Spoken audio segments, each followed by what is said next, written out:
자, 이번엔 일반 상대성 이론인데요. 일반 상대성 이론을 할 때는 일단 등속 운동계, 다시 말하면 이걸 지금 보통 이제 관성계라고 얘기를 많이 했었는데 물리학 5번에서 이거부터 공부하고 비교해서 어떤 차이가 있는지 확인해 보도록 하겠습니다. 일단 보면 일정한 속도로 움직이는 관성계에서는 이 엘리베이터가 위로 올라간다고 했을 때 타고 있는 A 입장 그리고 밖에서 보는 B 입장에서 보면 본인 자신은 자기는 정지했다고 생각할 거고요.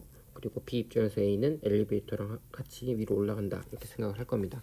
그러면 A가 생각했을 때 내가 지금 정지하고 있는 게 말이 되냐라고 생각을 해보면 일단 여기가 지구니까 중력 작용할 거고요. 그리고 바닥이 받쳐주고 있으니까 이 힘이 같아서 0이다 이렇게 말할 수 있을 거고요. 그 B 입장에서도 중력 그리고 수직항력 얘네 둘은 같을 거고 크기가 0이지만 합력이 0이어도 등속 운동하는 건 어차피 가속도가 0인 상황이니까 전혀 문제가 안 되죠. 지금 A든 B든 자기가 관찰한 거를 힘으로써 표현하는데 큰 문제가 없습니다. 두 번째는 이제 앞으로 가고 있는 상황에서 공을 떨어뜨리는 상황입니다. 그때 A는 현재 공을 들고 있을 땐 정지하고 있을 거고요. B는 이 수레와 같이 앞으로 V0의 속도로 가고 있어요. 근데 이제 A가 공을 놓으면 A 입장에서는 이제 자기 바닥으로 떨어졌을 거고요. 그리고 B 입장에서는 여기서 떨군 게 이제 수레가 이동하면서 A에서 시작한 P라고 할까요? P에서 시작한 게 Q로 떨어졌으면 이제 포물선 낙하 운동을 했을 겁니다. 그러면 이게 말이 되냐라고 생각을 해보면 공에 작용하는 힘을 생각해 보면 A든 B든 다 중력만 가지고 얘기를 해야 돼요. A 입장에서는 처음에 정지했었고 중력이 작용했으니까 힘 방향이 Y방향, 그러니까 Y방향 가속을 해서 수직 낙하할 거다 이렇게 얘기할 수 있고요. B 입장에서는 오른쪽으로 V0의 속도로 가고 있었으니 거기에 중력 아랫방향으로 힘이 작용하면 X방향 힘은 없으니까 X방향은 등속도 하고 아랫방향으로는 가속하니까 포물선 운동 나오는 것도 설명이 돼요. 다시 말하면 관성좌표계, 다시 말하면 등속 운동하는 사이에서는 여기서 등속은 정지도 포함입니다. 이런 상황에서는 우리가 알고 있는 물리법칙이 동등하게 작용한다. 다시 말하면 현상을 설명하는데 뭐 비밀스러운 다른 힘이 존재하지 않아도 그 관찰한 사실을 우리가 알고 있는 힘으로써 모든 게 설명이 되는 그런 상황입니다. 근데 이제 가속 운동하는 계에서 생각을 해보시면 보통 이제 비관성 좌표계라고 부르는데요. 가속 운동할 때를 살펴보자는 거예요. 아까랑 똑같은데 이번에는 위로 가속 운동을 하고 있습니다. 그러면 안에 타고 있는 사람은 나는 어차피 딱 바닥에 딱 붙어 앉아 있죠. 그래서 정지해 있다고 말할 거고요. B가 보기에는 위로 엘리베이터와 같이 가속 운동한다라고 얘기할 겁니다. 자, 그러면 A에 작용하는 힘을 한번 따져보면 A 입장에서는 중력은 아랫방향, 그 수직항력은 위, 그래서 0입니다. 근데 B 입장에서는 중력, 그리고 수직항력, 근데 B 입장에서 위로 가속하니까 위로 가속하기 위해서는 위성분의 힘이 남아 있어야 돼요. 근데 지금 보면 중력 서로 다른 중력이 아닐 거고 수직항력도 같을 텐데 오른쪽 항이 얘는 0이고 아래는 0이면 안 되는 상황이라서 뭔가 이상한 점이 하나 생각이 납니다. 이상한 점이 이제 보인다는 거죠. 두 번째는 수레가 이번에 앞으로 가는 경우, 그러니까 버스에서 앞으로 가는 가속 운동하는 경우를 생각해 볼게요. 그럼 이때는 운동 상태가 A 입장에서는 이 손잡이가 이유는 모르겠는데 이렇게 어느 정도 기울어진 채 세타만큼 기울어진 채 정지하고 있고요. B 입장에서는 기울어진 채 저 버스와 함께 가속 운동하고 있는 상황이다 라고 말할 수 있습니다. 그걸 이제 B 입장에서 한번 다시 힘으로써 얘기를 해보면 B 입장에서 작용하는 힘은 일단 중력 작용할 거고요. 그리고 이 방향으로 장력 작용할 거예요. 근데 이렇게 두 개를 더하면 결국 알짜 힘이 저 파란색을 이제 윗성분과 그러니까 오른쪽 성분으로 생각을 해보면 여기 윗성분과 아랫성분이 딱 같아서 떨어지면 결국 남는 게 이 방향 성분만 이렇게 남게 돼요. 그러니까 얘는 오른쪽으로 가속 운동하는 게 말이 돼요. B 입장에서는. 자, 다시 합니다. 중력 방향과 이렇게 장력 방향 이렇게 두 개가 총 힘이고요.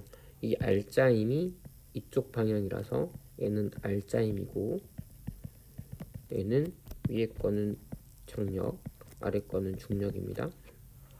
그래서 이 R자임 덕분에 얘는 앞으로 가속 운동한다 라는 게 말이 되는데 이제는 어떤 경우냐면 반대로 이런 경우를 생각해 볼게요. 잠깐만 저거를 지울 수 있겠지? 안 지워지나? 안 지워지네. B 입장에서 A 입장을 생각을 해보면 지금 중력과 장력만 있으면 얘는 오른쪽으로 힘 받아야 되거든요. 근데 얘는 지금 정지해야 된단 말이에요. 다시 말하면 이 파란색인 장력과 중력만으로는 얘가 정지한 게 설명이 안 돼요. 다시 말하면 A 입장에서는 이제 R자임이 이쪽 방향인데 이 힘과 반대되는 이 힘이 뭔가가 필요합니다. 이 힘의 정체는 모르겠으나 A가 보기에는 이런 힘이 있어야만 손잡이가 정지할 수 있다는 거예요. 그래서 위에 거는 두 힘으로 불가능한데 아래 거는 가능해요. 그래서 안에 타고 있는 가속 운동하고 있는 사람은 이 미지의 힘이 필요하다라는 겁니다. 그래서 그 힘을 우리는 관성력이라고 부른다고 했어요. 그래서 사실 여기서도 이게 0이 아니 A 입장에서는 이게 0인데 이게 0이 아니려면 결국 이거 더해서 0이 아닌데 위로가 있는데 얘네 둘 더해서는 0이 됐다는 건 사실 여기 플러스 알파 뭔가가 있으니까 이게 0이 됐을 거다라고 생각을 해보자는 겁니다. 그리고 이제 3번 그래서 한번 정리를 해보면 이렇게까지만 쓰면 B의 힘이고요. 이건 R자 힘이에요. 실제 힘이 아니고 두 힘의 합입니다. 그리고 이제 여기에 A 입장에서는 이 R자임과 같은 방향 반대로 이렇게 힘이 있어서 총 R자임이 0이 되는 상황입니다. 그래서 이 보라색을 이제 관성력이라고 부른다고 했어요. 보통 관성력은 움직이는 가속도의 반대 방향으로 이 가속도의 크기와 같게끔 방향이 힘이 생깁니다. 그래서 이때 힘이 MA 제로만큼 뒤로 적용한다라고 생각을 하면 될 것 같아요. 그거를 만약에 이제 원판 중심의 용수철에서 생각을 해보면 지금 늘어나 있는 상태로 얘가 뺑글뺑글 이렇게 돌고 있다라고 생각을 해봅시다. 근데 안에 타고 있는 사람은 당연히 정지하고 있다라고 얘기할 거고요. B는 밖에 있는 사람은 용철이 늘어난 채 원동하고 있네라고 얘기할 겁니다. 그러면 B 입장에서는 얘가 늘어나 있으니까 왼쪽 방향으로 탄성력이 작용할 거고요. 그러면 B 입장에서는 이 탄성력으로 과연 원운동이 설명이 되냐? 원운동하기 위해서는 원의 중심 방향으로 구심력이 필요하니까 이 구심력 역할을 얘가 하는구나. 구심력 역할을 하는구나. 그러면 결국에 탄성력만 가지고 원운동이 설명이 됩니다. 탄성력이 있으면 그게 곧 구심력 역할을 할 수 있으니까. 근데 A 입장에서는 정지해야 되는데 지금 탄성력이 여기 있으면 이거를 이거를 이제 상쇄시킬 힘이 있어야만 플러스 알파가 있어야만 총 합력이 0이 되겠죠. 그래서 얘는 탄성력 말고 A만 알고 A만 느끼는 이쪽 방향의 힘이 필요하다는 겁니다. 이 힘을 원운동에서의 관성력 이렇게 부릅니다. 이 원운동에서의 관성력은 특별하게 이름이 따로 있어요. 원심력이라고요. 그래서 원심력 덕분에 얘는 이렇게 안으로 쏠리지 않고 정지한 상태가 유지가 된다. 그래서 가속 운동을 실제로 하는 게 이제 지금 원판에서는 가속도 방향이 이렇게 원의 중심 방향이잖아요. 원의 중심 방향이니까 이거 안에 타고 있는 사람은 이 힘의 반대 방향, 가속 운동하는 거의 반대 방향으로 이런 관성력을 느끼게 되는데 그 힘을 원심력이라고 부른다. 이거를 이용한 게 이제 원심 분리기 이제 이런 게 가장 대표적인 기계 장치죠. 그래서 비관성 좌표계, 다시 말하면 가속 운동하고 있는 이런 상황에서는 관성 좌표계, 등속 운동하는 사람은 느낄 수 없는 관성력을 느끼게 된다. 이렇게 생각해 주시면 되겠습니다. 자, 근데 이제 이걸 가지고 이제 얘기를 해보려고 하는데요. 이제 아인슈타인이 고민했던 거, 이제 예를 들면은 우리가 중력 같은 경우는 어떻게 이렇게 멀리 떨어져 있는데 이거를 단방에 알고 이 거리의 제곱과 두 질량의 곱으로써 힘을 잡아당길까, 힘이 작용할까. 또 하나 우리가 일부러 몰래 야식을 먹더라도 그걸 어떻게 바로 알아차리고 몸무게가 늘어날까. 몸무게가 늘어난다는 건 결국 지구가 저를 더 크게 잡아당긴다는 건데 더 세게. 그런 게 어떻게 즉각적으로 나타날 수 있을까? 이게 좀 신기하다라는 거죠.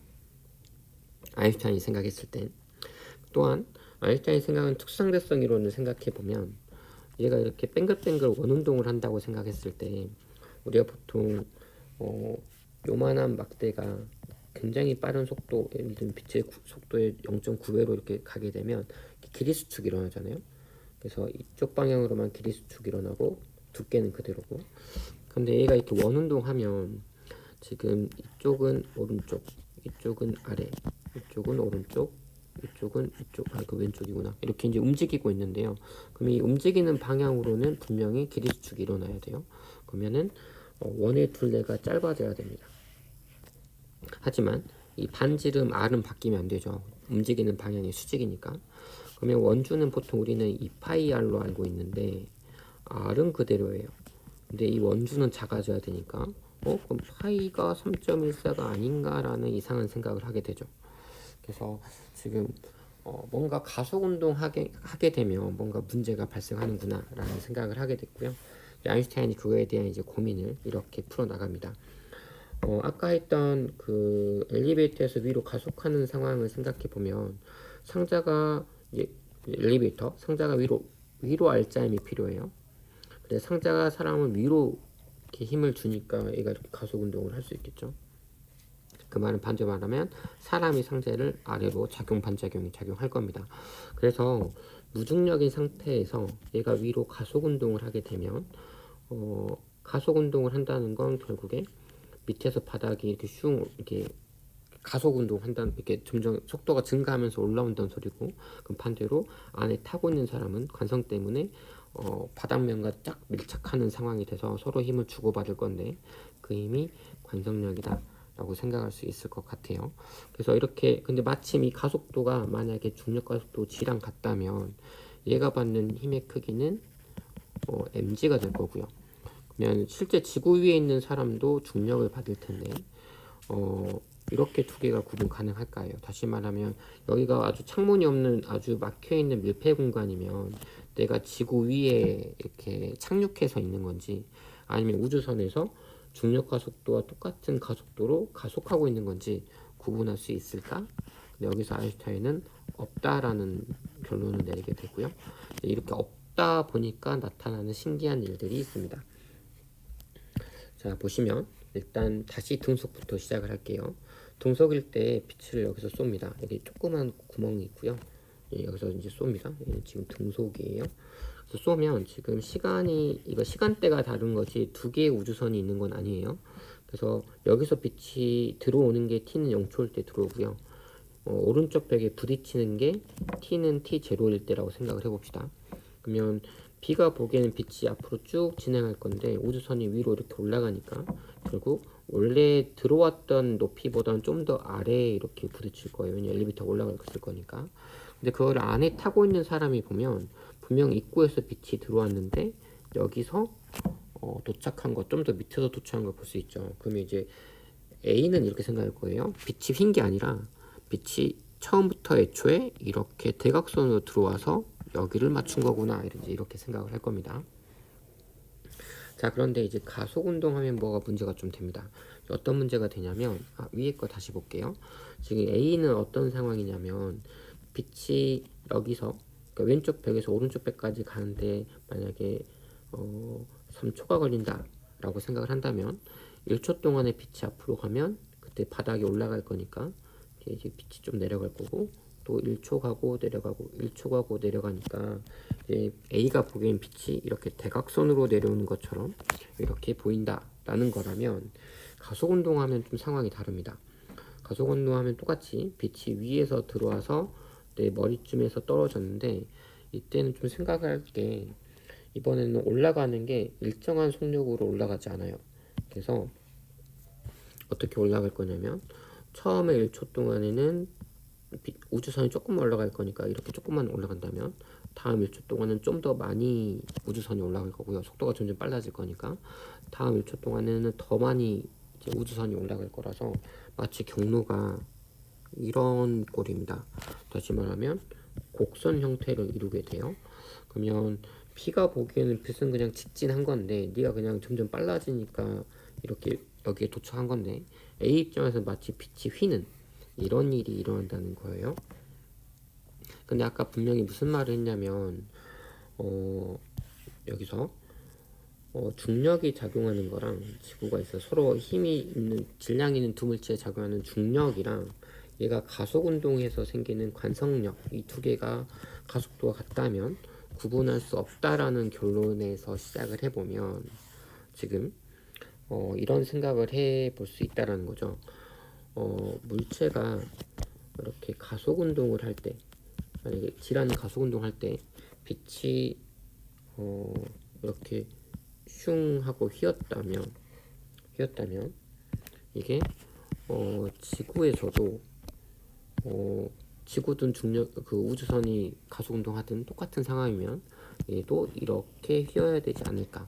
만약 휘지 않는다면 결국에 아인슈타인은 지금 이 상황과 이 상황 A 상황과 B 상황을 구분할 수 있는 건데요. 만약 빛으로 이때는 휘고 이때가 안 휘면 이때 휘지 않으면 결국 구분할 수 있다는 건데 구분할 수 없다라고 이제 생각을 했기 때문에 여기서 만약에 휜다면 여기서도 휘어야 되지 않을까. 그래서 실제 이제 실험을 진행을 했죠. 그래서 다이슨이 두 팀을 데리고 실제 이 경로가 일식이 일어나는 경로인데 태양이 있을 때 별에서 지구로 오는 빛. 근데 물론 여기서 별이 오는 거는 중간에 빛을 휘게 하는 존재가 아무것도 없으니까 상관이 없는데 태양 근처에 있는 별 가지고 했고요. 태양 때문에 별빛이 안 보일 거니까 마침 달이 지구 주위를 돌면서 정확히 일식이 일어날 때 그때 한번 보면 태양빛 없이 별빛을 더 자세히 관찰할 수 있지 않을까라는 생각으로 일식이 일어나는 지역이 그때 당시에 이 라인이었는데 그래서 그때 영국에서 남미로 한 팀 보내고요. 아프리카로 한 팀 보내서 이렇게 두 팀으로 이제 한번 확인을 합니다.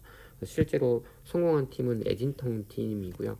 그래서 에딘턴 팀이 했던 게 이렇게 그 별의 원래 위치와 일식에서 이제 태양 주에서 나타난 위치가 조금씩 변했다라는 것을 확인하는 그런 것도 진행을 했습니다. 그리고 나서 이제 우리는 이제 수업 시간에 이런 실험들 혹은 재밌는 문제들을 하면서 이제 실제 일반 상대성 이론이 질량위에서 중력이 작용할 때 그 중력이 작용하는 것은 결국 공간의 힘으로서 설명할 수 있다라는 이야기까지 진행했습니다. 일단 사실 큰 맥락에서는 공간이 휜다는 걸 이용해서 중력을 설명한 거고요. 왜냐하면 중력 우리가 생각하는 뉴턴이 말하는 중력은 결국에 두 질량 사이의 힘인데 문제는 빛은 질량이 없어요. 그러니까 m이 0인데 이럼에도 불구하고 휜다라는 건 힘이 작용했나라는 건데 이 힘이 작용한다는 게 조금은 힘이 작용하려면 이제 질량이 있어야 되는데 F는 ma니까 이게 기존의 뉴턴으로는 설명이 안 되니 자 그러면 우리가 이제 생각해 볼 건 힘으로써 중력을 설명하는데 한계가 있다. 왜냐하면 빛도 휘니까.